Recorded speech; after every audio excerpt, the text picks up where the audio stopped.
and we're doing more content to get you safely to where you need to go. It's early Friday morning, so we want to be mindful of the rush to work, and we want to be safe as possible. We're going to be getting right on the interstate. It's going to be really crowded, so I'm going to be speaking very honestly and real to you. This is a double right turn, so a lot of people go in the wrong lane and then accidents happen. I almost got hit yesterday with the car that turned in the wrong lane. You need to know what lane you're going to be in, and you really need to look ahead. I'm in a different vehicle today, so the steering is different, the brakes are different, this car drives different. So when you're in a different car, you need to drive different, smoother, safer, taking your time. I can stop, it's clear. I can turn on red because I'm going on to a one-way. This car has a lot of torque, so it shifts very fast. I believe it's got an 8-speed transmission. So when we get on the expressway, we're going to do a third gear merge, and that's really going to help you. We want to be mindful and understand that our eyes are changing because it's starting to become sunrise. And we still have to be mindful of shadows, things that we see, like that truck is broken out up there, another car is broken down. We want to get over to the left a little bit. And sometimes you have flat tires. You got to know how to change your tire. That's a whole nother story.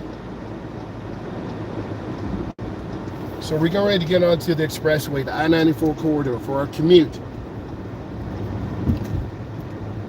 We want to get into a third gear merge. This car ahead of us is from Pennsylvania, out-of-town driver.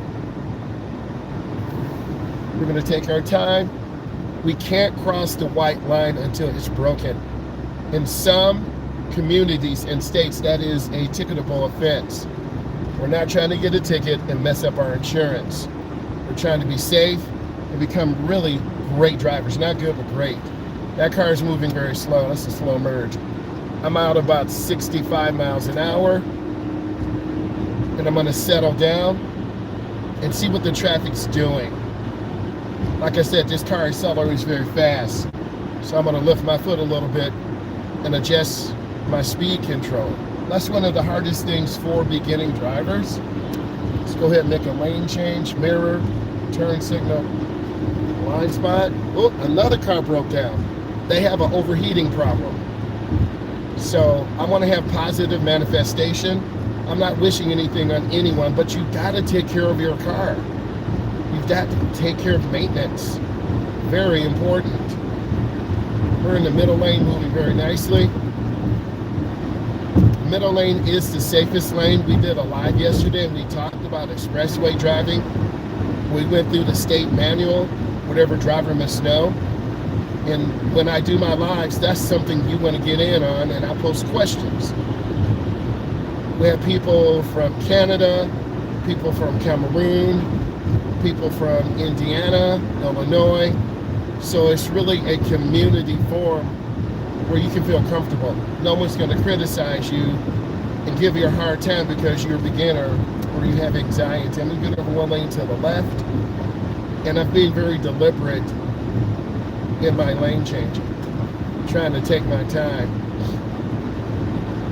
The car seems to be moving pretty good, and I'm mindful because you need to build a balance in your car and know what your vehicle's about. You may not be an enthusiast like me, but through me you can learn about automotive safety, performance, reliability, durability. We're in the left lane because we have the solid yellow line. That's how you know you're in the left lane. But one thing I want to tell you is don't drive slow in this lane because you will get tailgated, you will get road raged on, and overall, people are in a hurry to get where they're going, either going to work, to corporate America, advertising, social media, or they're going to do a regular 9-to-5 job. We're going downhill. I don't want to pick up too much speed, so I'm lifting my foot a little bit. By this being an SUV, I'm up higher, and I'm not used to that. Usually we're driving in a 20, I-25 Impala, which is a little bit lower to the ground, so I can see more, but also the center of gravity is higher. So I have to be safe. Safety is no accident. You see brake lights, back off your gas. We're starting to get into the wolf pack of cars. So if we want to be safe, gotta look ahead. And we're trying to really just take our time.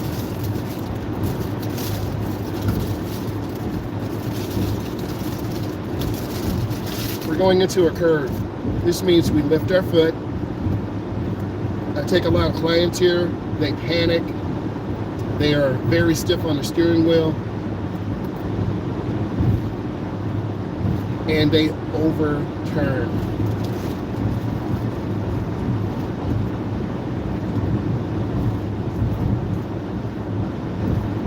I'm trying to hold the wheel myself. Centrifugal force is pulling us in a straight line. Next, I want to talk about seatbelt safety. On a live yesterday, and I suggest you look at it. The seatbelts are the #1 safety device to keep you from being killed. But yet, people under 25 years old don't wear it. I don't understand. Are you stupid? Do you want to die? Do you want to be thrown from your vehicle? That's when it's imminent death. Do you want to go to the morgue? Wear your seatbelt. That's the one most important thing. We're moving nicely. I'm looking at traffic. I'm looking ahead around the curve. Traffic is moving. No one is tailgating me. I'm not tailgating them. I'm going to count from that sign coming up. 1001, 1002. I'm about 4 seconds away. A lot of you tried to criticize me because I said you want to have a minimum of 3 to 4 seconds. The most common type of collision out here is a rear-end collision where you run into someone or someone runs into us, or a side swipe, like if I veered into this box truck. We don't want to do that. Many of you, I understand, don't drive in this type of traffic because this is a deep drive where you're moving 70, 75 miles an hour, and you have cars who are moving at a high rate of speed. I understand, but if you really want to go past having anxiety and driving light drives, you have to get out here. I'm not in your home. I'm not your mom. I'm not your dad. I don't know your living arrangements. The reality is your parents don't want you to drive their car. My parent did not want me to drive theirs. I only drove it once or twice. You're probably saying that's sad, and it is. I had to buy my own car. I had to save money. Dollar to dollar. Cutting grass, shoveling snow, helping people. But eventually I got a Chevy Malibu, and that was my car. I was able to work on it, buy more things for it, and I learned how to work on cars. Many of you, I understand, are in school, college, maybe have a kid on the way. You need to get a car. It doesn't have to be a new one, but you want something that's reliable. I have a good friend. His name is Michael. I'm going to drive over to his automotive service center, and we're going to talk about car safety, automobiles. I'm lifting my foot because we're starting to get into heavy traffic, and I'm not used to these brakes. You can see how fast it's going to hit. So I'm just backing off my gas, and I'm at about 65.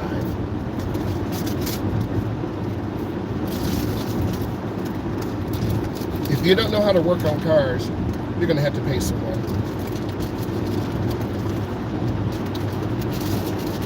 From putting on a windshield wiper, oil change, rotating tires, to switching motors out.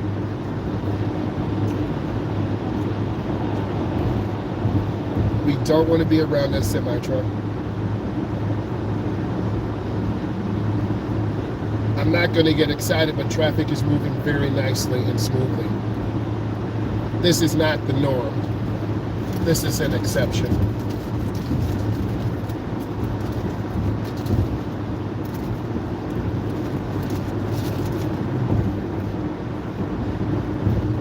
Trying to be very gradual, very deliberate.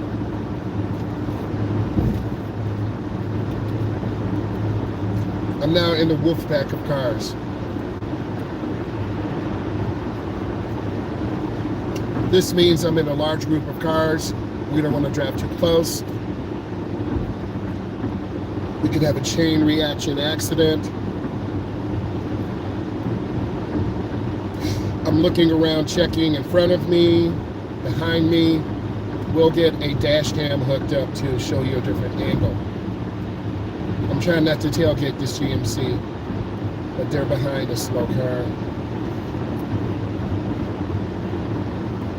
On the I-94 corridor, these ramps were built in the 60s and 50s. So they're very short, and you have to merge out fast.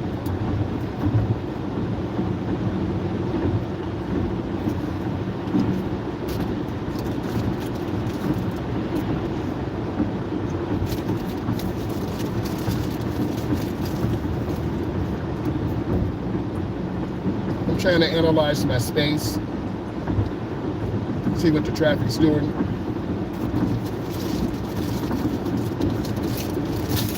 Then look ahead.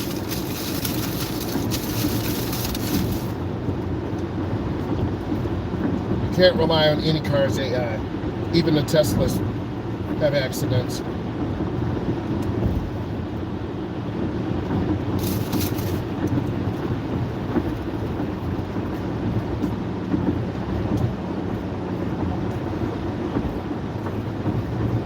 Tesla rear-ended a car and 2 people died. I had to read about it. The car may have been on autopilot, but you can't blame autopilot. A full FDS. It's the human. And that is an ethical concern, which we will talk about. You notice we're in and out of these blind spots. We are not messing around. Don't hang around trucks' blind spots. We want to get in and out of blind spots immediately. There's a repair crew up here. A car hit the wall and broke through and the person died. They are repairing this cement wall. So it's serious. Now the pack is slowing down again. We go fast, we go slow. We have to adjust. Cars ahead of me should be getting over because this open space. This is why this lane is backing up. There are about 12 cars behind me. When the gap is big enough, and you can see traffic the other way, backing up. Ooh, don't want that. Okay, here's my gap, mirror, turn signal, blind spot. This is what we should be doing. That truck should be getting over. They're from Iowa. Just get over, brother. Selfish. Now I'm going to get over one lane to the right. Yep, that truck should be getting over. Being selfish. Now I'm in the right lane, but I have to go slower now. I'm going to show you lane changes, mirror, turn signal, blind spot. Yep. So this truck is going to bully this Subaru. That's what's going to happen. The Subaru to my left is either going to have to pick up or change lanes.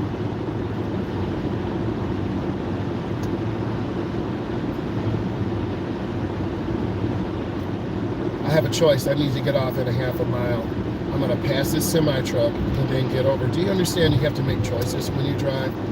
I see it in my mirror. I got over. That's what a good lane change looks like. Smooth and seamless. Sorry about that. Now we got to turn on our blinker. That car got over at the last second. The semi truck is slowing down. I see them. I don't want to get killed by that semi-truck. And then I'm going very easy up this ramp. You have to have a light pedal pressure when you squeeze your brake, because if you hit your brakes real hard, they're going to heat up and melt. Just taking my time, checking. We want to see the rear of the tires on the ground. If you can't see the rear of the tires, you are moving too fast.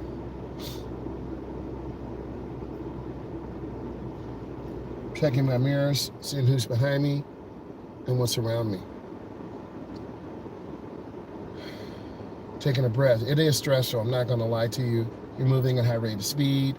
Cars are around you.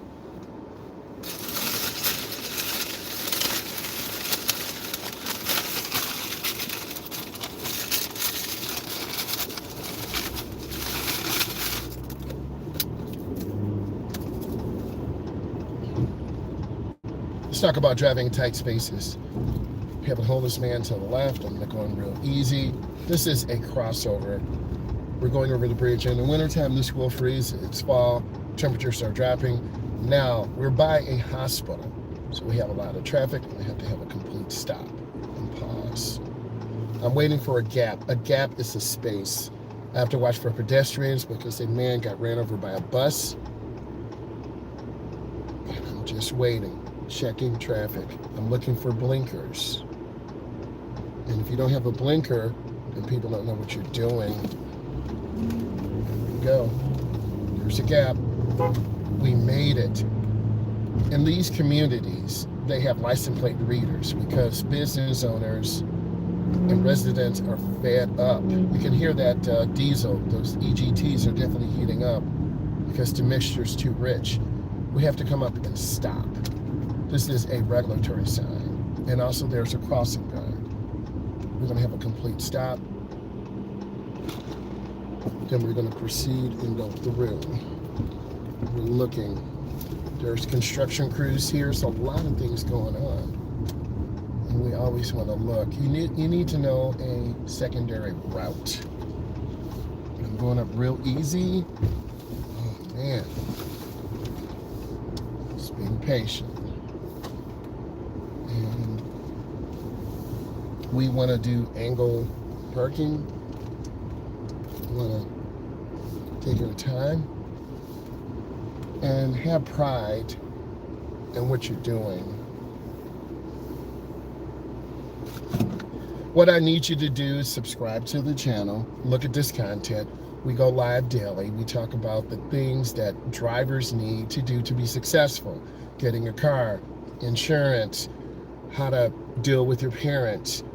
If you're an older driver in your 30s and 40s, late 20s, we will help you. Subscribe to the channel, punch that bell notification.